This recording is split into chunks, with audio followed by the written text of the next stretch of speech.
Andei sumida, gente, eu estou numa gripe, sabe? Numa gripe. Só Deus na causa mesmo, né? Espero que você esteja bem, que você tenha dormido bem, que você tenha se alimentado bem. Pra você ver como as coisas acontecem, né? Eu estava bem, não estava gripada. De repente, quando eu estava conversando sobre a Bíblia com o seu Zé, que é testemunho de Jeová. De repente, na parte da tarde, gente, eu comecei a sentir que meu nariz estava escorrendo água. Comecei assim. De repente, começou uma gripe do nada. Então, como essa gripe acontece do nada, coisas da nossa vida acontecem do nada. Você não está esperando e de repente aquilo acontece na sua vida.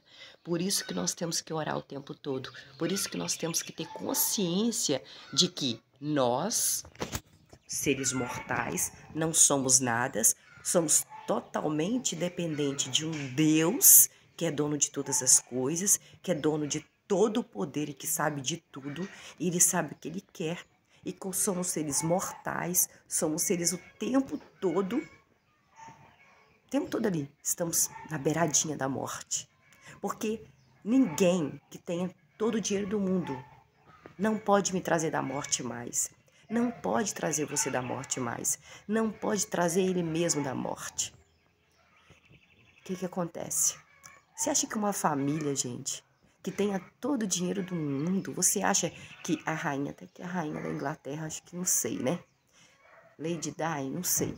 Mas quantas pessoas que têm tanto dinheiro, mas tanto dinheiro que pode até nadar no dinheiro e que algum parente dela morreu e que ela poderia falar assim, poxa, eu gostaria de dar meu dinheiro para essa pessoa vir. Não existe isso, não existe isso. Existe morte e acabou, você não leva nada dessa vida. E o único que tem poder, o único todo-poderoso é Deus, Pai de Jesus Cristo. E é isso que eu quero. Não adianta você puxar o saco do pastor, o saco do presbítero. Puxar o saco, o que é, Luciana? É você bajular, bajulação. Bajular o pastor, chamar ele para almoçar na sua casa, bajular aquela mulher que tem uma fazenda de 20 milhões de reais, uma casa de 100 milhões de reais. Não adianta você bajular essas pessoas. Essas pessoas nunca vão trazer você da morte para a vida. Essas pessoas não têm poder de fazer esse céu que nós olhamos, as estrelas, as nuvens. Não tem poder. Não tem poder de fazer chover, não tem poder de fazer esfriar aonde quer que seja. Olha para você ver o que eu tô falando para vocês. Eu estava bem, eu estava muito bem fisicamente, de saúde. De repente, eu estava conversando sobre a Bíblia com o seu Zé. Era na parte da tarde, eu comecei a sentir meu nariz escorrendo, de repente, do nada. E comecei a ficar gripada e fiquei mal durante o dia ontem. Não pude abrir meu brechó, porque eu fiquei muito mal, com febre, tossindo, com medo de passar isso para os meus clientes. E hoje também nem abri o meu brechó, por quê? Porque eu não gosto de passar doença para cliente meu, entendeu? Não gosto. Então, eu usei máscara dentro de casa ontem. Falei, vou trabalhar usando máscara. Mas eu falei, não vou, entendeu? Mas o coronavírus tá aí, né? Deus permitiu que ele viesse, porque tudo é permissão de Deus.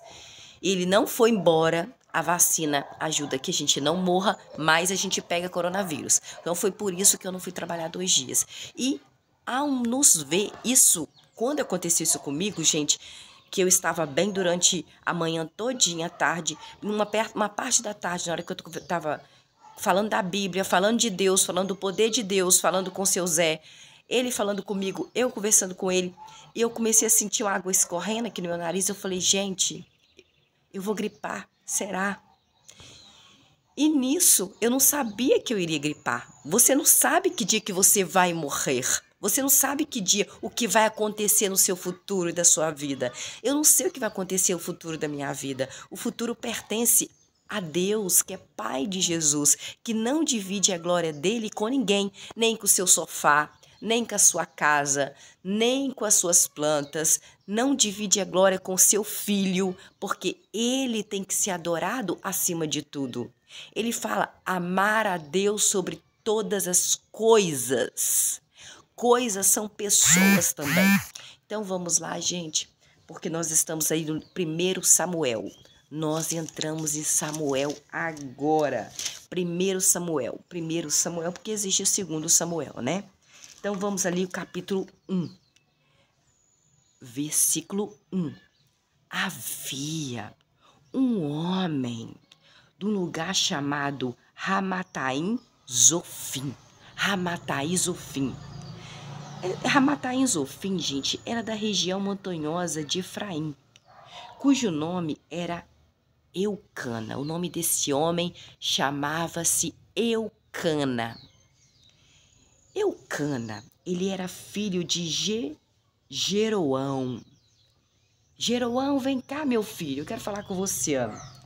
Jeroão era filho de Eliú. Eliú era filho de Tou. Tou era filho de Zufé. Zufé era efraimita. Versículo 2.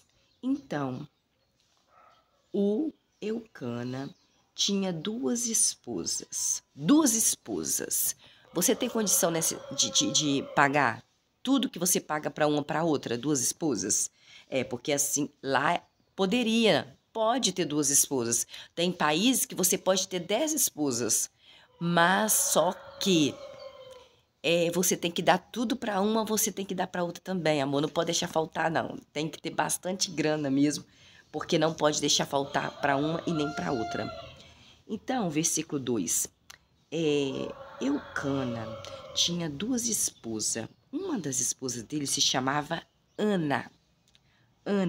E a outra se chamava Penina. Penina tinha 2 filhos de Eucana, mas Ana era estéril, não tinha nenhum filho ainda de Eucana. Versículo 3. Todos os anos, Eucana subia da sua cidade até uma cidade chamada Siló para adorar e oferecer sacrifícios a Deus, Pai de Jesus, que é Deus dos exércitos. Era ali que Ofni e Finéias, os 2 filhos de Eli, serviam como sacerdotes de Deus, Pai de Jesus. Versículo 4. Certo dia, quando Eucana ofereceu um sacrifício a Deus Todo-Poderoso, o único que tem poder, Eucana deu porções à sua esposa Penina e a todos os filhos e filhos de Penina. Versículo 5. Mas a Ana, a esposa que não tinha filhos, ele deu uma porção especial, porque era a Ana que ele amava, não era Penina. Sempre tem uma mulher que o homem ama mais, tá bom? Ai, Luciana, meu marido tem eu e tem uma outra mulher. Sempre vai ter uma que é especial para ele, pode ter certeza, como Eucana. Ana, apesar de não ter tido filhos dele, ele amava Ana. O amor da vida dele era Ana. Isso se vê também, gente, com outros profetas, né? Que tinha sua esposa, que ele amava, né? E tinha outras mulheres, ele tinha outras mulheres com outros filhos e ele não amava tanto. Então quer dizer que filho não segura homem, né, querida? Não segura homem. Filho só dá trabalho, chorou de madrugada, entendeu? Filho vai engatinhando, pega nas coisas, pode machucar. É caro, filho é caro. Filho é caro e às vezes filho mata a mamãe e o papai por causa de dinheiro, né? Então vamos evitar filhos. Então, Eucana amava demais Ana. Amava Ana, não amava Penina, apesar de Penina ter filhos dele. No entanto, Deus, Pai de Jesus, não tinha dado filhos a Ana. Versículo 6. E a rival de Ana, que era Penina, a Penina ficava provocando Ana continuamente para fazer Ana se sentir aflita por Deus não lhe ter dado filhos com Eucana. Versículo 7. Era assim que Penina fazia todos os anos, implicando com Ana. Sempre implicando com Ana, deixando Ana triste porque Ana não conseguiu ter filhos com o homem que ela amava.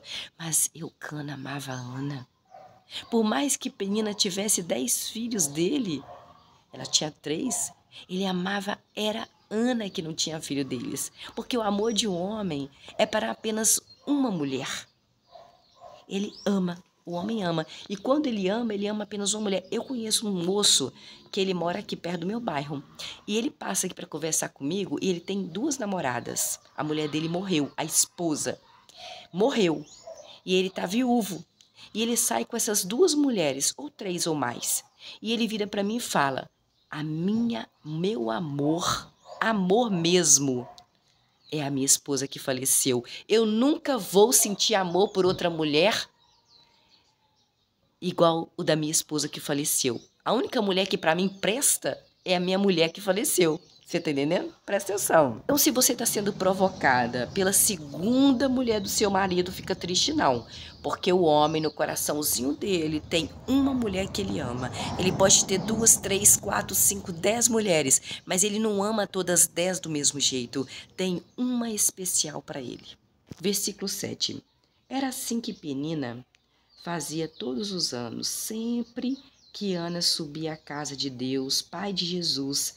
A sua rival, Penina, provocava Ana tanto que Ana chorava, Ana ficava deprimida, não queria comer, tadinha de Ana. Versículo 8. Então, Eucana, que era apaixonado, amava Ana, mesmo sem ter filhos com ela, o marido dela, lhe disse: Ana, por que você está chorando? E por que você não está comendo, Ana? Por que você está tão triste, minha amada Ana? Te amo tanto, Ana. Por que você não tá comendo? Por que você está tão triste, Ana?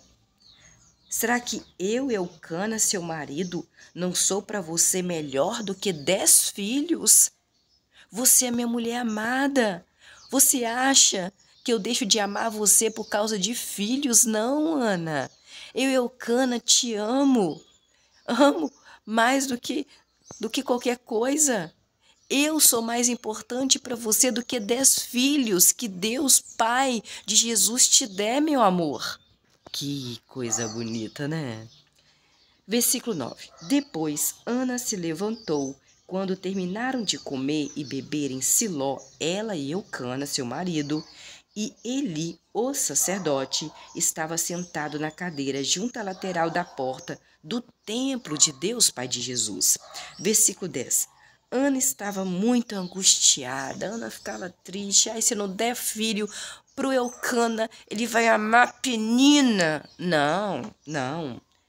E Ana começou a orar a Deus, Pai de Jesus, e a chorar sem parar para Deus. Versículo 11. E Ana fez o seguinte voto. Voto, o que é voto? É você prometer alguma coisa para Deus.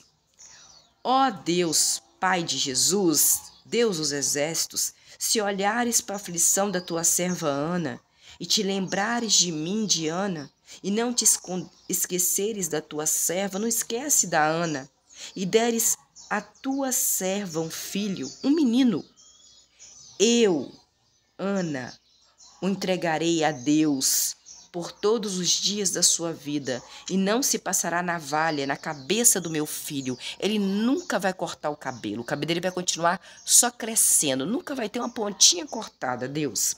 Versículo 12. Enquanto Ana fazia uma longa oração a Deus, Pai de Jesus, Eli, o sacerdote, observava os lábios de Ana. Versículo 13. Ana estava falando no seu coração, somente os seus lábios se mexiam. Sabe quando você vai orar em silêncio? Eu faço isso direto. Às vezes eu tô no brechó, aí eu tô colocando uma roupa na manequim e eu vou orando em silêncio. Só que minha boca não mexe não, a da Ana mexia. Mas o meu eu vou em silêncio. Talvez mexe, eu não reparo que tá mexendo. Versículo 13. Ana estava falando no seu coração. Aquela oração que você, lá no seu cérebro, você não fala assim igual eu tô te falando, assim, você não escuta a voz da pessoa. Você pensa e ora a Deus. Eu faço isso direto, gente. Dormindo, fazendo comida, fazendo propaganda do brechó, colocando as roupas para lavar. Tudo eu faço assim, tá? Não falo alto. É muito difícil orar alto, muito difícil. Aprendi isso com um pastor muito antigo, que ele falava que não era para me falar alto a minha oração, para que outras pessoas não escutassem a minha oração, para não escutassem o que eu estava pedindo a Deus. Versículo 13. Ana estava falando no seu coração, somente os seus lábios de Ana se mexiam, mas não se ouvia a voz de Ana. Por isso, Eli, o sacerdote, achou que Ana estava bêbada. Versículo 14. E disse: Até quando, Ana, você ficará embriagada? Olha como que desde antes existia julgamento sem saber a verdade. Às vezes você está ali, um camarada pergunta as horas para você. Você nem conhece o cara, a pessoa está milímetros, metros de distância de você. E ela fala: olha lá, a Luciana conversando com aquele homem olhou no relógio, eu tenho certeza que a Luciana está marcando encontro com ele.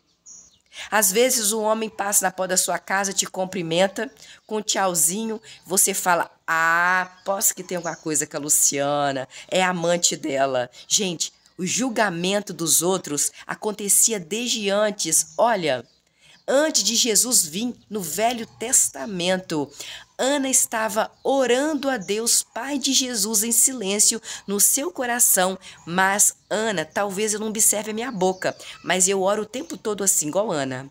Eu oro com a mente, eu oro com o meu coração, peço a Deus para sondar ele. E nisso, talvez minha boca mexa e eu não sei. Mas só que Ana, a boca dela mexia, mas ela não falava, não saía voz. E o sacerdote Eli falou que Ana estava embriagada, julgando Ana. Você julga sem saber, seu vizinho julga sem saber, você me julga sem saber. As pessoas julgam os outros sem saber. As pessoas julgam as pessoas sem saber quem a outra é. O que a pessoa passou. Gente, eu vou falar coisa para vocês. Existem pessoas que já passaram tanta coisa ruim na vida, que você não passou junto com ela. Teve uma vez que eu trabalhava numa loja de eletrodoméstico, de móveis. Trabalhei 23 anos nessa loja. E uma mulher, ela infelizmente trocou o carnê, trocou de mercadoria com a vizinha. A vizinha tinha comprado uma televisão, ela tinha comprado um aparelho de som. Só que ela se arrependeu, ela queria televisão. Então ela falou com a vizinha dela assim: fulana, vamos trocar de mercadoria e de carnê? Você me dá o seu carnê que está no seu nome, sua mercadoria, eu dou a minha mercadoria para você, no meu nome você paga. Só que a vizinha dela não estava pagando o carnê no nome dela. E ela estava pagando o carnê direitinho no nome da vizinha. Quando nós fomos cobrar, que ela foi lá, eu falei: vou ter que pegar da senhora o aparelho de som. Ela falou assim: eu troquei. Ela me explicou a situação. Aí eu disse: mas a senhora não poderia ter feito isso. Então a senhora vai ter que entregar a televisão. Ela falou assim: não. Eu demorei 12 meses, 1 ano, comendo só macarrão puro, sem nada, sem meus vizinhos saberem, em secreto, para pagar essa televisão. Eu não vou devolver. Quem for lá em casa pegar essa televisão, eu vou meter o facão e vou matar. Porque eu só comi macarrão durante 1 ano para pagar essa televisão. Eu fiquei com dó dela, sabe, gente? E não foi resolvido o problema. Na verdade, eu não peguei a televisão dela, que eu fiquei com dó. Então, para você ver que no versículo 13 do capítulo 1 de 1 Samuel, nós já temos o que nós temos hoje em dia. Um julgamento sem saber a verdade, sem conhecer a pessoa. Isso é triste, né? No versículo 14, Eli ainda fala com Ana: até quando você vai ficar embriagada? Como se ela fosse uma alcoólatra, né, gente? Já julgando, apontando o dedo. Pare, Ana, de beber vinho. Versículo 15, Ana respondeu: Eli, não, meu senhor Eli, sou uma mulher muito angustiada. Não bebi vinho nem outra bebida alcoólica, mas derramo a minha alma perante Deus, Pai de Jesus. Versículo 16. Não pense que a sua serva Ana é uma mulher imprestável que só fica bebendo, pois estou orando até agora por estar muito angustiada, estou muito aflita, e o senhor está me julgando, me condenando, falando que eu sou uma mulher embriagada, que vivo bêbada. Para com isso. Eu estou orando a Deus, Pai de Jesus. Eu estou deprimida, eu estou aflita, eu estou angustiada, por isso que eu estou orando para Ele. Versículo 17. Então Eli disse a Ana: Ana, já que você não está embriagada e eu julguei você mal, vá em paz e que o Deus de Israel lhe conceda o pedido que você fez a ele. Versículo 18. Ana respondeu: que a sua serva Ana ache favor aos seus olhos. E a mulher foi embora. A Ana comeu, foi embora e comeu, e não estava mais com o rosto abatido como antes. Versículo 19. Então se levantaram de manhã cedo e se curvaram perante Deus, Pai de Jesus. Depois voltaram à sua casa no lugar chamado Ramá. Eucana, marido de Ana, teve então relações sexuais com a sua esposa Ana, e Deus, Pai de Jesus, voltou sua atenção para Ana. Versículo 20. Dentro de 1 ano, Ana ficou grávida e deu à luz um filho e chamou de Samuel, porque como ela disse, eu o pedi a Deus. Samuel significa que foi um pedido para Deus. Versículo 21. No devido tempo, Eucana, marido de Ana a outra já até sumiu da história, né? De Penina, subiu com todos da sua casa para oferecer o sacrifício de ano em ano, anual, para Deus Pai de Jesus e apresentar sua oferta em cumprimento de um voto. Versículo 22. Mas Ana não subiu, pois disse ao seu marido Eucana: Eucana, assim que o menino for desmamado, o Samuel, eu levarei. Então ele comparecerá perante Deus, Pai de Jesus, e ficará lá definitivamente. Versículo 23. Então Eucana, o marido de Ana, disse a Ana: Ana, faça o que acha melhor, minha filha. Fique em casa até que tenha desmamado Samuel. Que Deus cumpra o que você disse. Assim a Ana ficou em casa e cuidou do Samuel até o desmamar. Versículo 24. Assim que Ana tinha desmamado Samuel, levou Samuel até um lugar chamado Siló, junto com um novilho de 3 anos de idade, uma efa de farinha e um grande jarro de vinho, e chegou com Samuel à casa de Deus em Siló. Versículo 25. Abateram então o novilho, mataram o novilho, e levaram o menino ao sacerdote Eli. Versículo 26. Assim, Ana disse: Com licença, meu senhor Eli, tão certo como o Senhor vive, que é o Deus, eu sou a mulher Ana, que esteve aqui com o Senhor orando a Deus. Versículo 27. O Senhor me condenou falando que eu estava bêbada. O senhor lembra disso? Versículo 27. Foi este menino, Samuel, que eu pedi em oração. Lembra que eu estava em oração e o senhor achou que eu estava embriagada de vinho? Mas eu não, estava pedindo um voto, que eu estava muito aflita, pedindo um filho para Deus. Isso aqui, ó, é o fruto da minha oração que Deus me deu. Versículo 27. Foi este menino Samuel que eu pedi em oração a Deus aquele dia, e Deus atendeu o meu pedido. Versículo 28. Por isso eu entrego Samuel a Deus. Samuel pertencerá a Deus, Pai de Jesus, por toda a vida dele. E ele, Samuel, se curvou, não, e Eli se curvou ali perante Deus.